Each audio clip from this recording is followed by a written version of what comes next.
and I'm going to open it up to the presentation, and we'll go ahead and get started, and we'll take our poll questions after a bit. Okay, thanks very much. Greg, back to you. Thank you, Michelle, and thank you to everybody for participating today.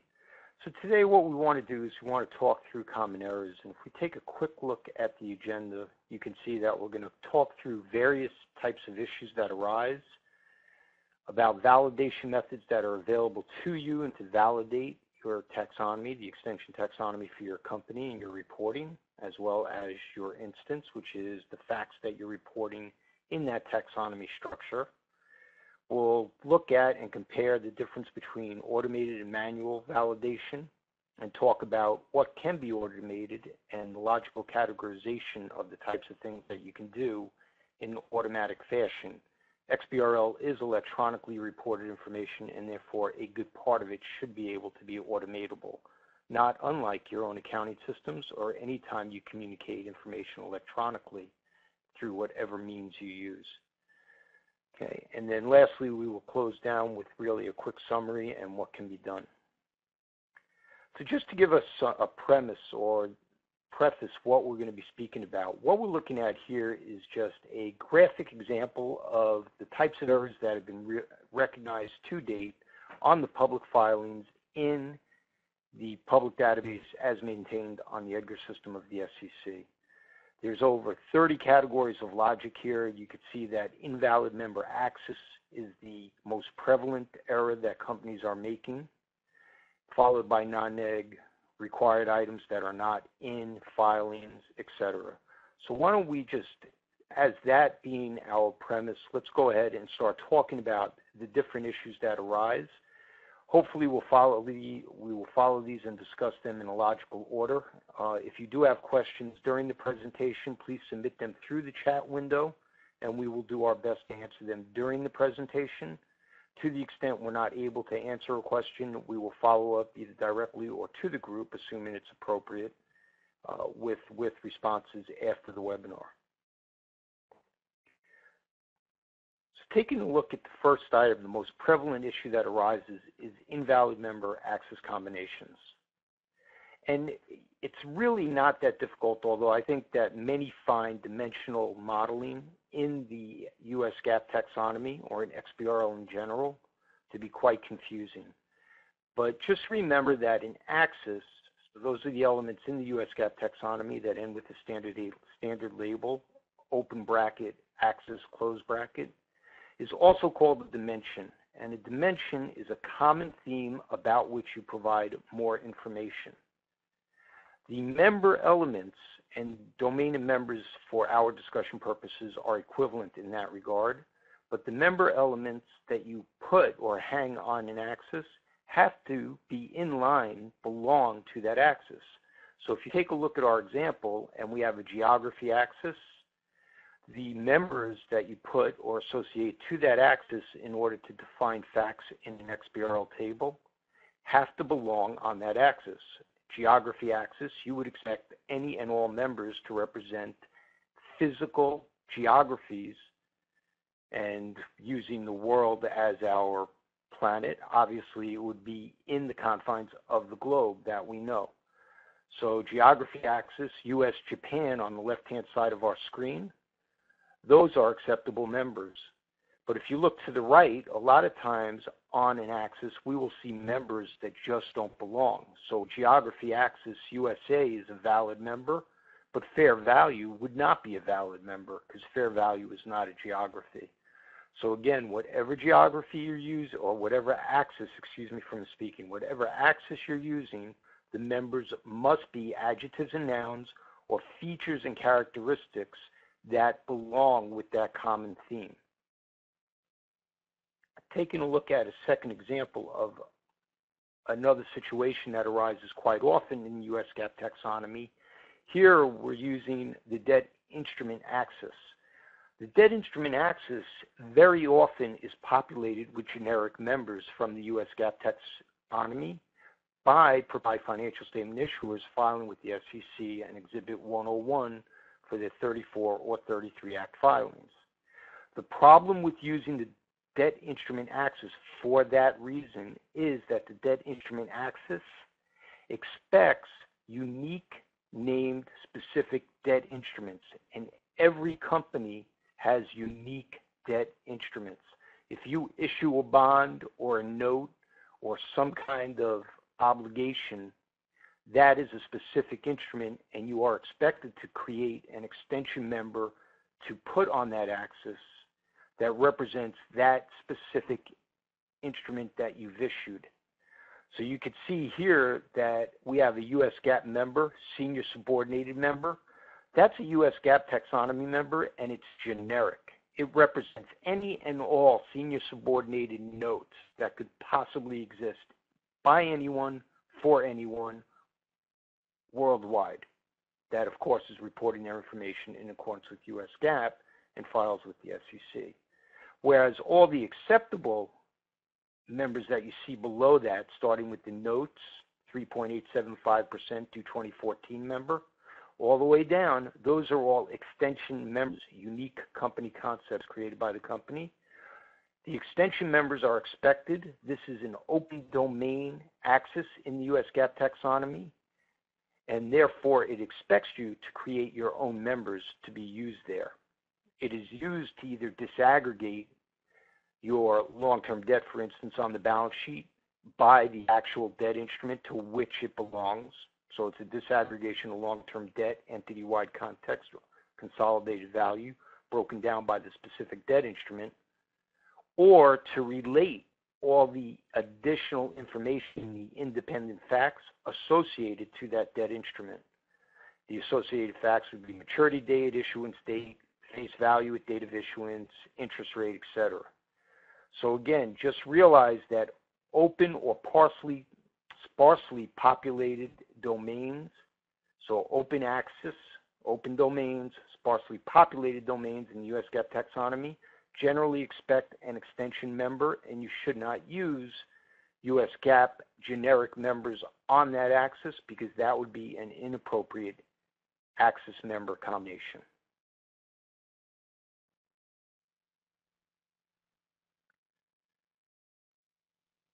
And I'm sorry, I'm just going down to the next slide. There we go. So let's talk about negative values. Negative values is a very prevalent issue. We're still seeing a lot of companies do this. There are white papers coming out by various entities, including the SEC, all the time about in the US GAAP taxonomy for instances prepared using it. Just know that most, if not all, of the values that you input into your instance are expected to be absolute positive values. They're neither negative nor positive, they're absolute. So they have no polarity. It is just not logical to have negative values for certain items, assets, common stock, etc. But also when you get into non-monetary items, such as tax credits. A negative tax credit is actually a tax expense, so you would never have a negative value for something that is defined as a tax credit or a tax benefit for the matter, etc. So you want to be very careful that you approach the input associated to a given financial tag, and a financial tag in an XBRL table is called a line item. Both line items and financial tags are referred to as primary concepts, and you want to make sure your primary concept is in line with the input that you're providing. Just like your accounting system, it's debits and credits for the most part for all monetary items, unless they're two-way, and we're going to speak about that just now. But this is a very large problem because if I'm consuming your information and I have a negative value, I need to then research it. Why do I have an anomaly? And I have to go to your financials in paper form to figure out why the data you're communicating isn't making sense. So if we take a look at this slide, this is a nice summarization. It is provided by the SEC as well, but it's a nice summarization of those elements where you can expect negative values. So we're saying that 90% plus of all the concepts in your extension taxonomy, in the US GAAP taxonomy, expect positive, no polarity, absolute values.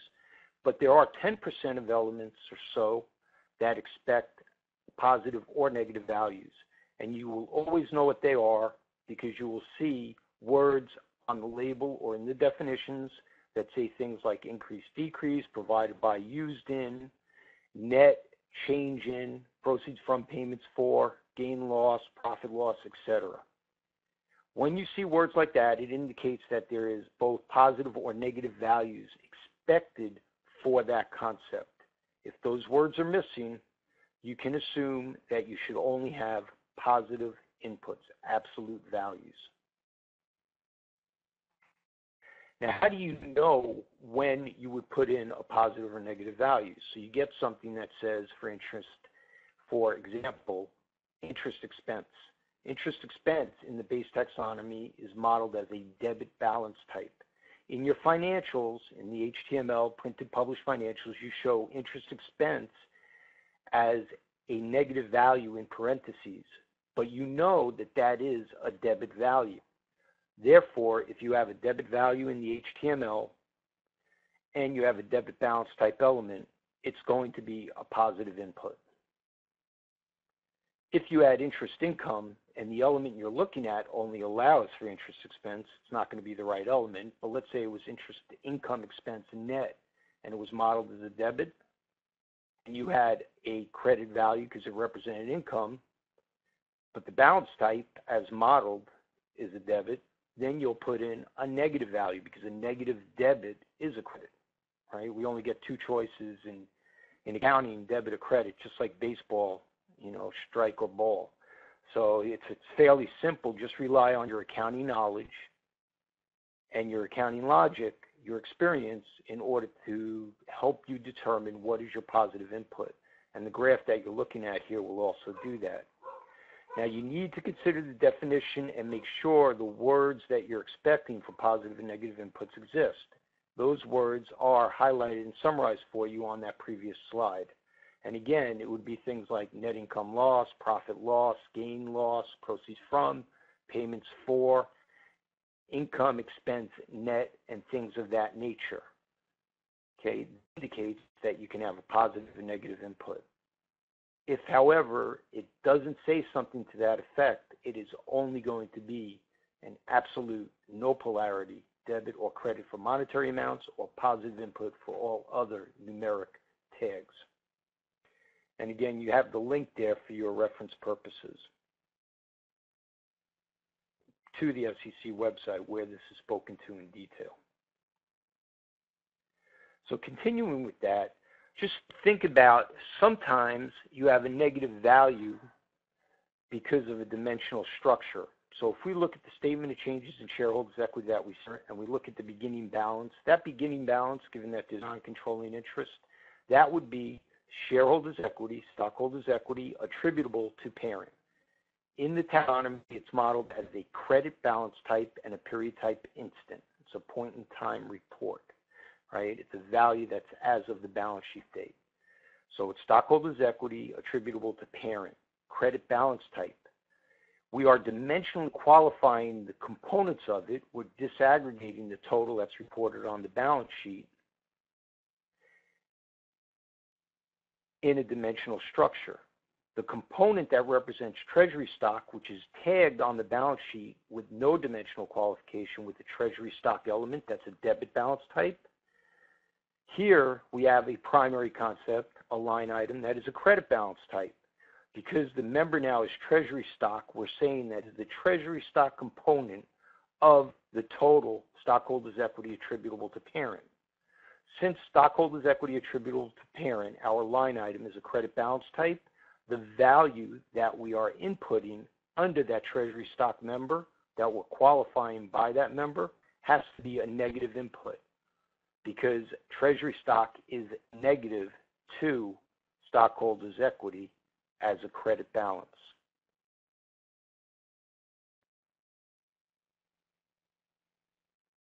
Again, just the general rules and summarization of negative values. You always want to think in terms of your accounting system for monetary item types. Okay, the values in your accounting system are neither positive nor negative. They are debits and credits. They have no polarity. They take on the nature of a negative or a positive value depending how you relate them to other values in your accounting system. So anytime you use a monetary item type in the base taxonomy that is absent the words that indicate positive or negative inputs are allowable, you want to always assume it's an absolute debit or credit value. For other things, for other item types, such as percentages or integers, decimals, and things like that, you always want to just rely on your accounting experience and your knowledge and the logical input. A tax credit cannot be negative because a negative credit is an expense. Okay, again, logical inputs. Make sure it's in line with the tag that you selected. Okay, just remember that the parentheses you use and the way you show things as positives or negatives in printed form, that's presentational. It's the underlying data, just like in your accounting system, that you have to be aware of. And the definitions sometimes take a little bit of a learning curve to interpret them correctly, but just don't read into things. For instance, if we look at the example, we have tax benefit associated with any equity-based compensation plan other than an employee stock ownership plan. Everything in that sentence is only speaking to tax benefit. That tax benefit is a credit balance type. It can never be anything other. It cannot be a deficiency. It can only be a benefit. So again, read the definition, but don't read into the definition. Okay, and there is a learning curve to that and some subjectivity. But if you do ever have a question on it, you can always ask either directly to the FASB or to XBRL US.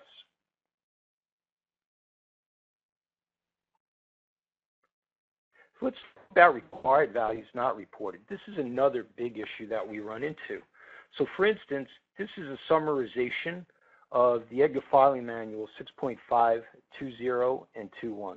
I don't know if you read the EDGAR Filing Manual or if you ever have, but it's not the easiest thing to read, although these two paragraphs are pretty clear, and there's a table that summarizes when certain elements are required. The EDGAR Filing Manual is structural in nature, but there are about 13 or so elements that are required depending on the document type that you are filing. A lot of times we will look at an instance and we will validate it electronically for whether or not it has logical inputs, and these things are missing. They are required values not reported. Another form of required values not reported deals with US GAAP. So the US GAAP taxonomy obviously is for tagging financial statements prepared in accordance with US generally accepted accounting principles. So for instance, if I look electronically at your instance and I see in your extension taxonomy you have a concept for income loss from discontinued operations net of tax, I automatically assume you will be reporting the earnings per share for discontinued operations because it's required by GAAP. So I would expect that you are going to have an earnings per share for discontinued operations in your taxonomy tagged with a fact.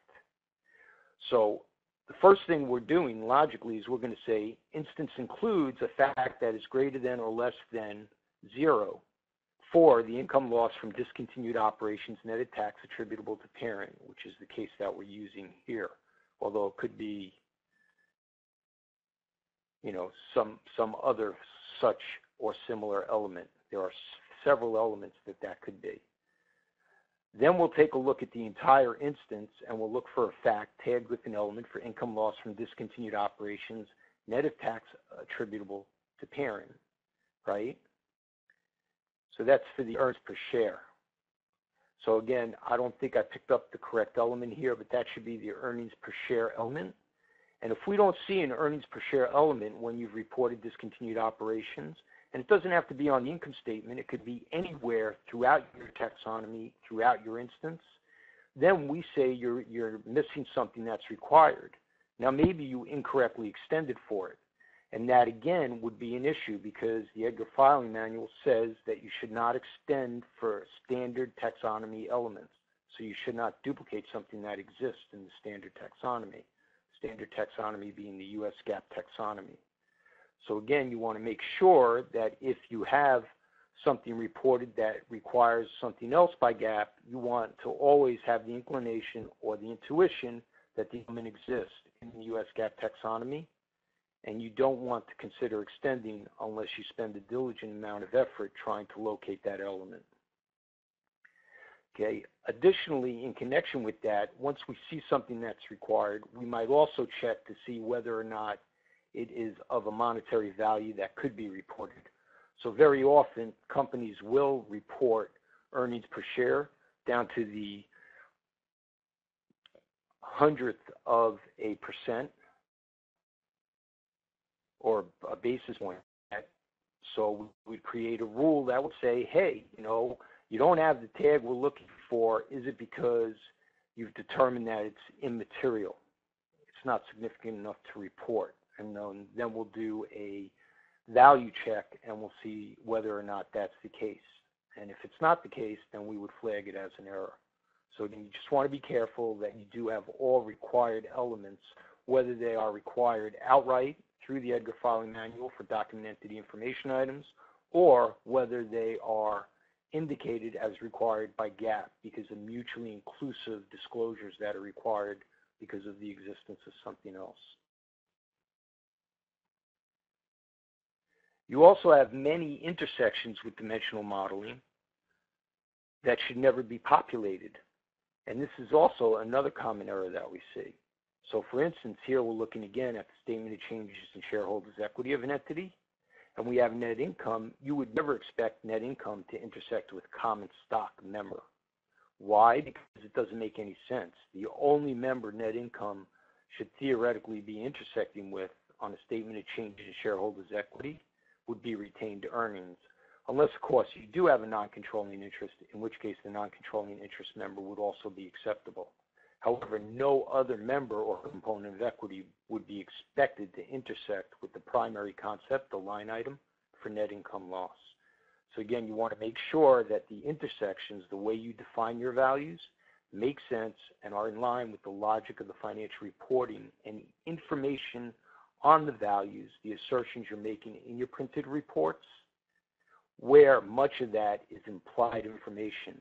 For instance, dividends would never be expected to intersect with additional paid in capital because dividends aren't paid from additional paid in capital. That would be a return of capital. There's another tag for that, a specific tag for a distribution in excess of retained earnings. So again, logically, from an accounting standpoint, there's a lot of implied information in the presentational format, the human readable form, in your printed financials that you need to be very specific about when reporting them in data form. And with that, I think, Michelle, we're going to take a quick break for a polling question and jump right back into the presentation. That's right. Thanks very much, Greg. Yes, for those of you who want to get PPE, it's important now that you take a look at this and input your responses to the following questions. So the first survey question we have that you should see up on your screen right now is, filers should perform the following forms of validation to ensure they have good quality XBRL financials. So just check off the answer that you prefer and then click Finish Survey, and then you should be, then that will record the information for us. So we have about 1 minute to take this, and the responses are automated validation only, manual validation only, or both automated and manual validation.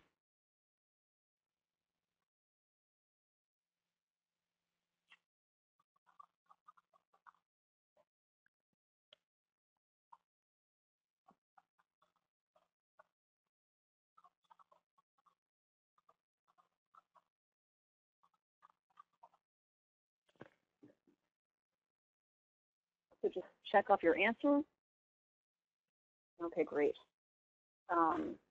Thanks very much. Okay, now we're going to, and the question is, concepts in the US GAAP taxonomy are deprecated for which of the following reasons? First answer, very few companies used the concept during the last reporting period. Second, there are changes in accounting standards. Or third, the XBRL technical specification was changed. So which is the reason why concepts are deprecated?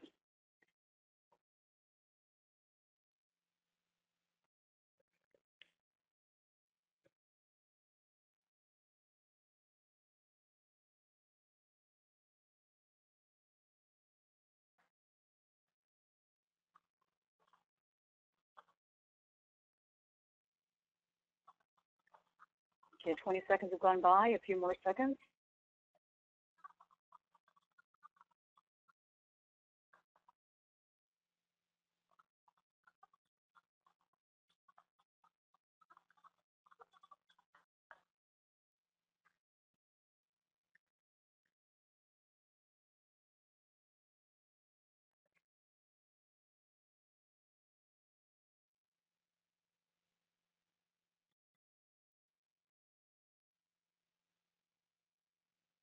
Okay, we're closing in 5 seconds. Okay, thank you. Thanks very much for all of your responses. Now we're going to go back to our presentation. Great. Greg, you can pick Thank that from here. Thanks. Thank you very much. All right, so let's take a look at calculation anomalies, another big issue that we see very often. And so we have 3 different examples of calculation anomalies here. One is a roll forward calculation. So XBRL is a global specification in your instance creation softwares or by your providers if you are outsourcing that process. They are not able to add across context, so they cannot add values from an instant period type through duration period types to come to the ending balance for that instant period type concept. However, this is electronic information, and although it's very complex programming, it is something that is able to be electronically validated. So we see a lot of roll forward problems. Generally speaking, it's due to the selection of an incorrect tag, so financial tag, line item, or financial tag, primary concept. Or the other likely issue, because there's a multitude of things that could be wrong, but the other likely issue is that sometimes we see companies that put a component of that roll forward outside the start and end label concept, the instant concept, in their presentation link base of their extension taxonomy, which also causes a problem and which is inappropriate. So again, roll forwards are something that you can check electronically, you can validate, but it's not something that's provided by your XBRL global specification validation in the tools or by the service provider you're using. Also, data doesn't calculate across members because they also are context. So when you have a dimensional structure like the statement of changes, there's no way to calculate or cross-foot to the domain, i.e. the entity-wide value. However, you can also electronically program to check for that. Okay, and then per share calculations, that's really more of a warning because especially with two-class methodology of calculating earnings per share, it's very difficult to anticipate all of the add-ins and the variables. However, that also. So you just want to make sure that your calculations tie back to your printed financials, which really is a manual check to ensure that the accuracy of the input agrees to the printed form and that the electronic form, the instance, is complete for everything that you identified as being needed to be tagged in the paper form as represented in the XBRL format.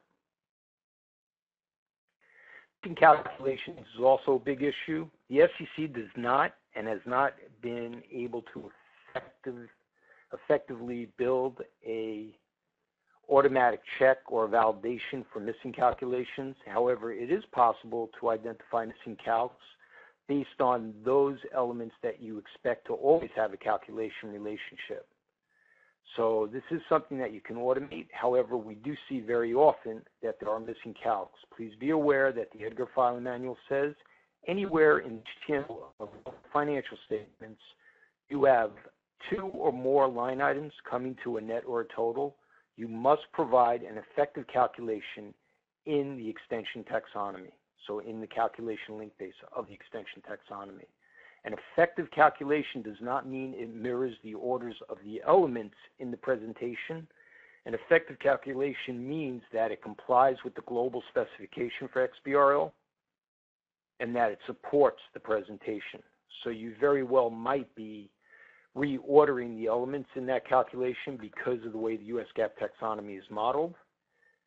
Just know that an effective calc is one that supports the presentation, and it's required anytime you have 2 or more line items coming to a net or a total. David, can you help me with the slides? It looks like I have lost the ability to move the slides forward, and it seems like we jumped.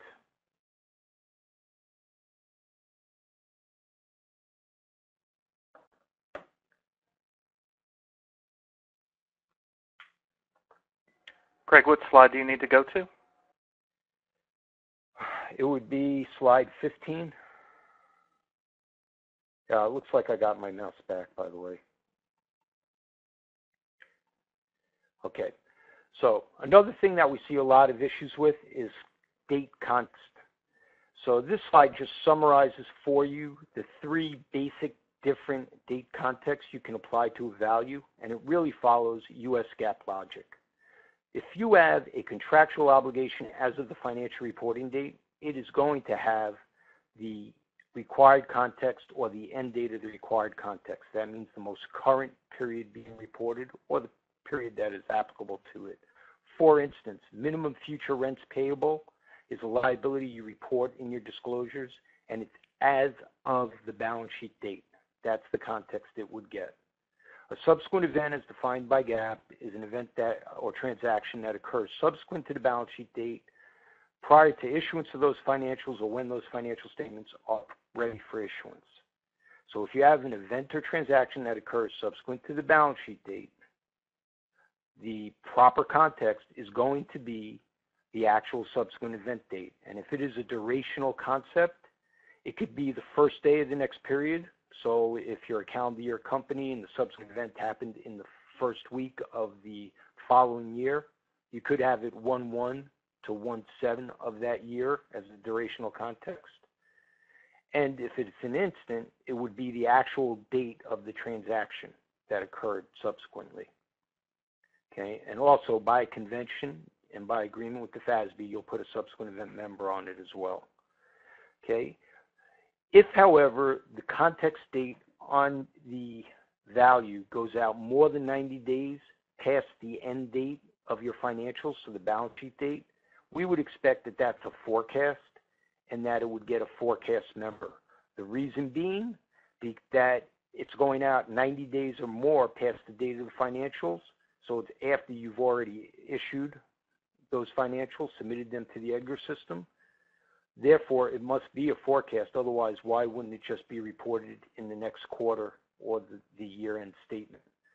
So again, just remember, from a logical financial reporting standpoint of the US GAAP is an easy way to determine the proper tagging for the values given when those events occur and how you're trying to communicate them.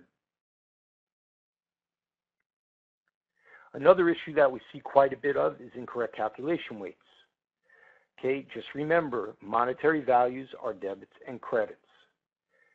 Okay, in XBRL, it is the parent's balance type that will drive the calculation weight for the child.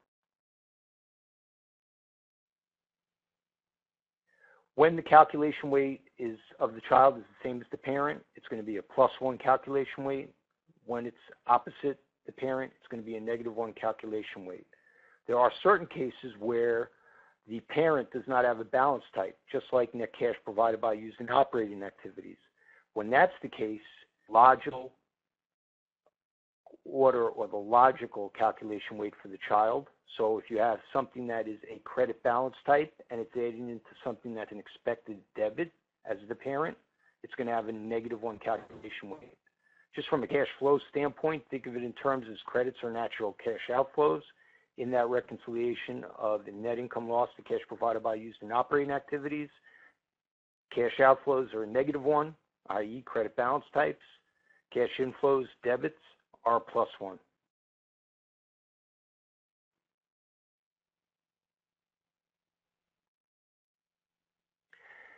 Don't use deprecated concepts. This was one of the polling questions. Deprecated concepts are concepts that are no longer supported and they've been removed from the left in the modeling and taxonomy only because to bring them out might break instances that have been reported and use those elements. You should not use them for current reporting purposes. Your tools at this point in time should be providing you information when an item has been deprecated. Replace the items. If there's a deprecated label, it should generally recommend the replacement element, and that's where you will start your review, come to a definitive conclusion it's proper for your purposes, and adopt it. If it's not, look for a better element. But please don't use deprecated items.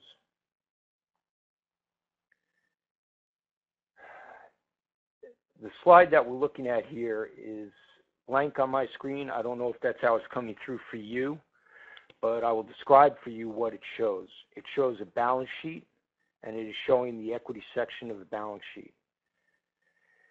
There are various as being shown. The blue outlined box is the number of shares being parenthetically disclosed and the value for that common stock, which is a $5 value. It's also showing I believe the additional paid-in capital, and it is also showing treasury shares or something like that. And again, the slide I'm looking at here is blank, but what we're trying to express here is that you have values on your balance sheet that are tagged with line items, financial tag, with no dimensional qualification, yet when you go into your statement of changes and you prepare an XBRL table, you will have a line item that is stockholders' equity, including portion attributable to non-controlling interest or attributable to parent. The dimensionally qualified value should equal the amount that's reported on the balance sheet using a different item. So again, these are dimensional equivalents, and you need to be aware of that so that you can properly identify them. If you have an electronic validation tool like consistency checks that can do it for you, that's great.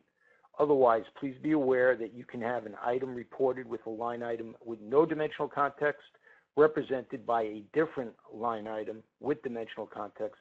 The value should be equal in all cases within the same period context. Okay, so jumping down, another way of values is there are circumstances in the US taxonomy where there are duplicate elements. The elements mean the same exact thing. The values would be expected to be equal in the same period context. Here you have two concepts, share-based compensation. It is the cash flow add-back element in reconciling net income loss to cash provided by used in operating activities. It represents the total amount of share-based comp represented on the income statement for the period. In the disclosures, there's an element called allocated share-based compensation expense. In default, these two elements should be equal because the allocated share-based compensation expense is the total amount reported in the income statement for the period. These are duplicate concepts. The value should always be equal. It is very hard to know all of these. However, you should be able to build electronic checks to be able to validate them. Another issue that we see quite often is inappropriate calculation components. Again, logical order and precedence takes place. You need to be applying your accounting knowledge and financial reporting experience. You have two elements. On the left-hand side, we have calculation where prepaid expenses current and non-current, the non-classified presentation element, the total of both current and current classified values, and they made it a child into assets current in a calculation relationship. That makes no sense. The proper element would have been prepaid expenses current, because obviously assets current cannot include anything that's non-current. So again, you want to make sure that the order and the elements that you include in relationships in your extension taxonomy are appropriate for what you are trying to report. Calculation consistencies also. Just know the Edgar Filing Manual says that you should not force calculations to be consistent in your extension taxonomy. When you do your global specification validation, you might get a summation warning that a calculation is inconsistent. In other words, the sum of the parts don't equal the whole. If those are the values as reported in the printed financials, do not correct the XBRL validation summation warning you got for the global specification validation by fudging or forcing the calculation to be consistent. You have to have the values that are reported in the paper filing, the original HTML financial statements. Same thing with values that aren't reported at all. Okay, you aren't going to complete the calculation by inserting values for cost expenses in the fiscal year 10 and fiscal year 9 columns because they weren't reported in the original HTML financial statements. If they don't exist in the paper, don't put them into the XBRL. Another thing that you don't want to do, and another error that we see quite a bit of, is cash flow elements used as an accrual and accrual elements used as cash flow. Okay. On the left-hand side, you see a direct cash flow methodology. This is the, I believe, the 172,000 group in the US GAAP Taxonomy. And on the right-hand side, you're just looking at income statement presentation tree. Indirect cash flows, none of those elements should ever appear.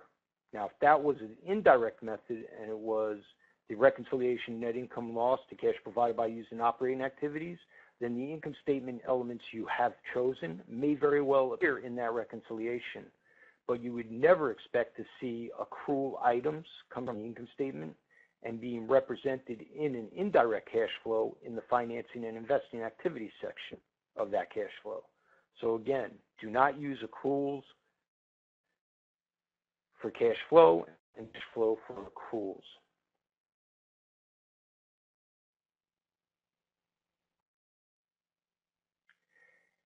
And as soon as we finish our discussion on this slide, we'll stop for another quick couple of polling questions. But is appropriate decimals? Okay, in the top half box, you can see something that actually is also included in the Edgar filing manual, that if the scale in your financials, scale being presentational, represents or indicates the accuracy of number as you report in XBRL format, you want to make sure your decimals, which are consistent and very similar to how the Excel rounding function works. So the negative numbers are to the left of the decimal point and the positive numbers are to the right of the decimal point. But it indicates the accuracy of the value, not its scale. And it has nothing to do with how it's represented in a human readable rendering of that data. So you want to make sure that the decimals are consistent with the value that you're reporting. And you can see below where we're showing, the number in the financials is 124. There might be a word after it, millions. But the number in XBRL you can see is really to the 1,000. So you wouldn't expect -6 millions as the accuracy. It should be -3. And that's in the bottom half first row. Again, Michelle, I'm going to turn it back to you now for a couple of polling questions, and then we'll come back in and finish up. Great. Thanks, Greg. Yes, we have a couple of polling questions right now. And we've also received some questions from the audience about having access to the slides, and we will send information out to you tomorrow about how you can purchase the slides. And I believe it's $25 to purchase those slides. And we'll make sure that the slides where we have some missing information on them, that they are, have all the correct content.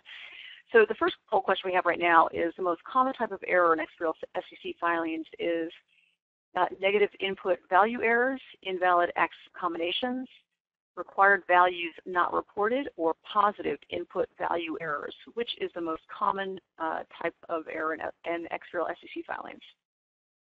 And again, you have about 60 seconds to respond.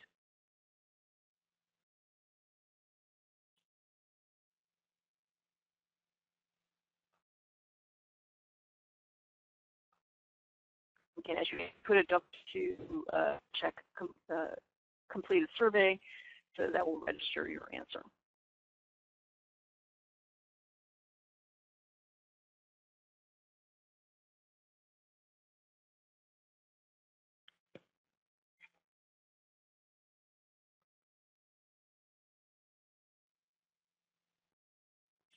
Okay, great. Thank you. Thanks very much. Okay, our next poll question is, what does SEC validation check for?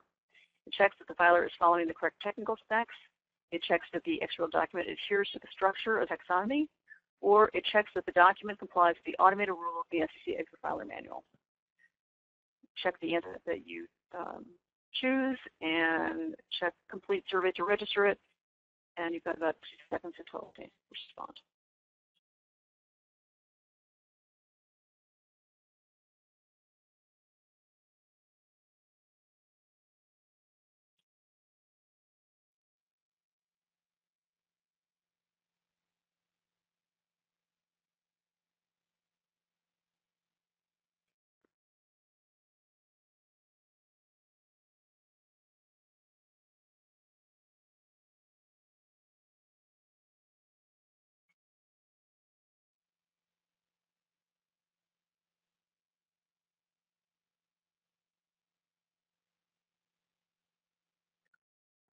Great, thanks very much. Okay, we're going to go back to our presentation now, and I'm going to turn it back over to Greg to finish up in the remaining 10 or 11 minutes here. Thank you. Thanks, Michelle. All right, so let's talk about validating your files.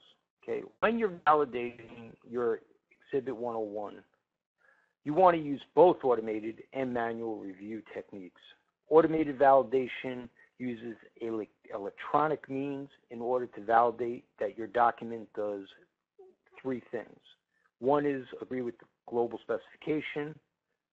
Two, that agrees with the restrictions placed on the global specification by the SEC and includes the 13 or so elements the SEC requires. And three, that the facts you're reporting and the tags you selected to report those facts is consistent with your expectation and intention of what you intend to communicate to the public. There are many things that can be done only through manual review. A lot of these are laid out in the principles and objectives that has been issued by the AICPA, and I recommend that everybody become familiar with that. But certain things, such as making sure that you don't have duplicate labels, is one of those things that is manual, because if one of those labels has one word out of order, but it really means the same exact thing, it's the same series of words, just one is out of order, there's no way to electronically check for that. And if one of the labels has two white spaces between one of the words where the other one doesn't, there's that, unless you strip out the white space, where the orders of the words and letters has to be exactly the same. So again, there are things that have to be done manually, but a lot of this can be automated, and you should be using both automated and manual review, and we'll talk about that in a little bit more detail in a second. Okay, you want to validate both the extension taxonomy as well as the instance document. The extension taxonomy is basically covered by XBRL Global Specification Validation and SEC automatable components of the EDGAR filing manual validation. The instance document is really data quality checks that you need to provide. And just remember, you want to validate early and validate often. Do not wait till the end moment to validate, because I can tell you it's very demoralizing to end up with 600 messages in a validation set where everything was good up until that point. So the types of validation, we've spoken about these and we've mentioned them. XBRL specification validation, in essence, is checking that the document that you're going to submit and release to the public is openable by XBRL formatted softwares like the SEC Viewer, the SEC rendering engine. SEC EDGAR filing manual validation is the automatable components of the EDGAR filing manual. Okay, those are the restrictions the SEC puts on your document on the global spec for purposes of submission through the EDGAR system. Unit validation also can be automated. Okay, US GAAP Taxonomy validation is data quality checks that you want to obtain. And then the manual review obviously is the process that you establish above and beyond that, such as checking the document against the paper filing. Right? Just know that every instance creation software I'm aware of in the market includes both the first two items, XBRL and SEC validation.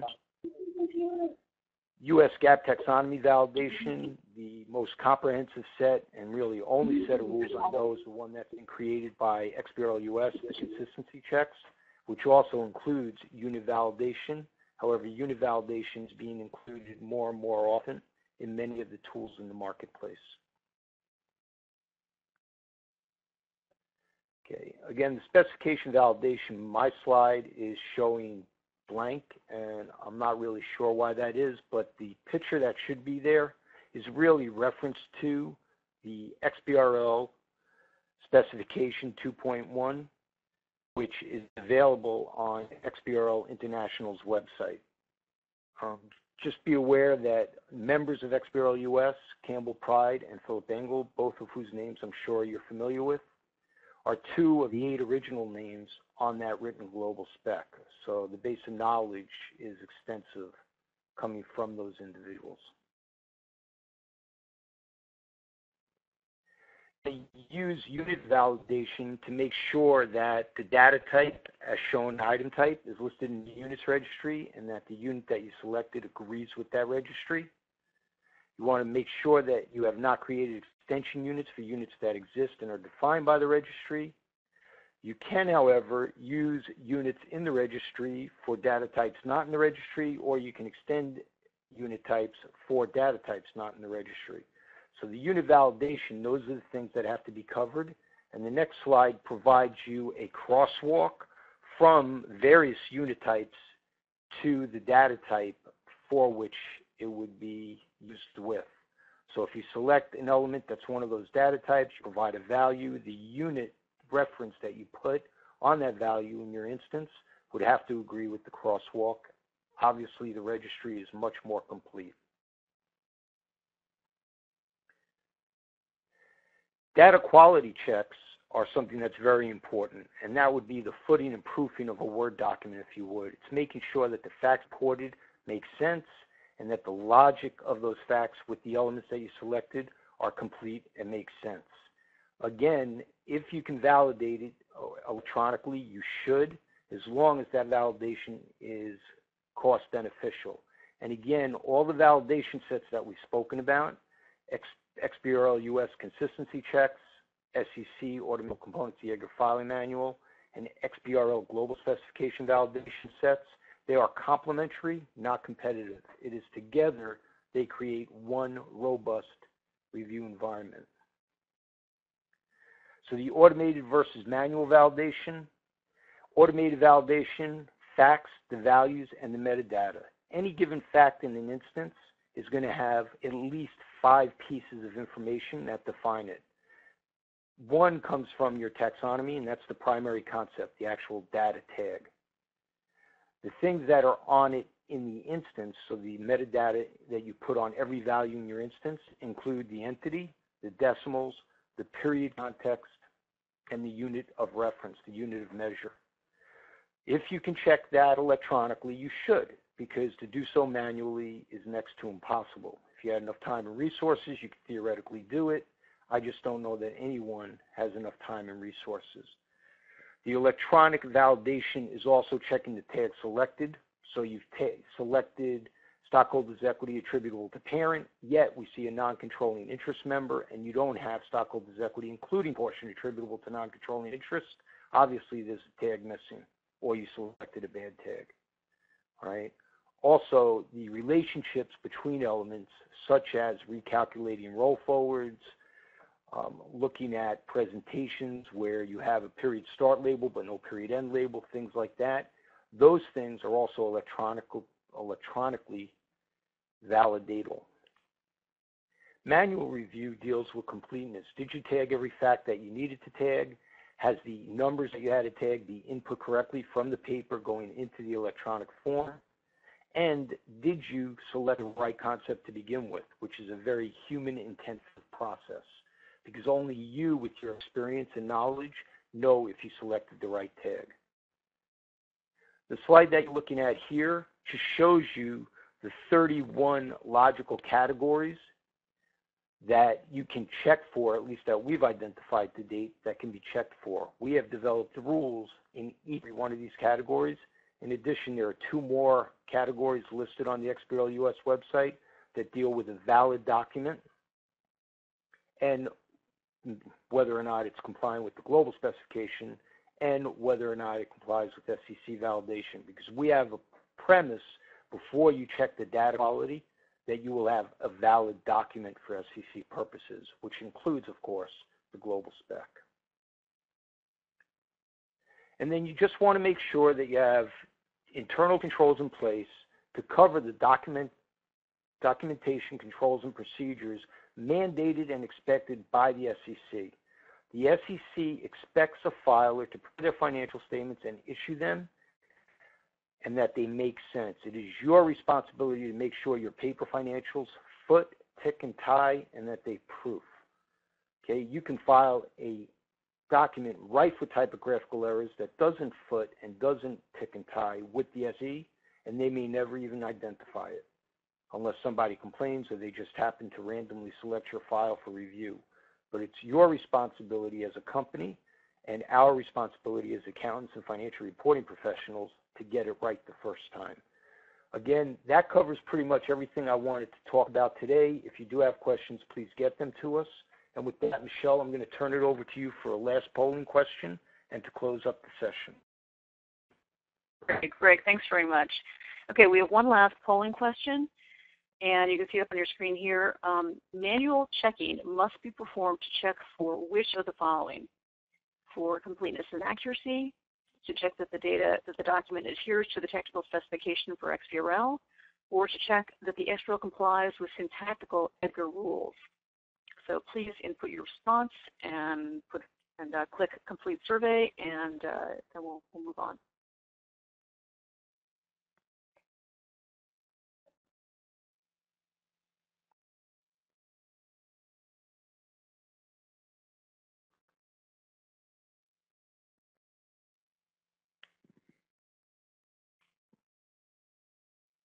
Great, thanks very much to everyone for completing the survey, and we just have a couple of closing slides to follow up on.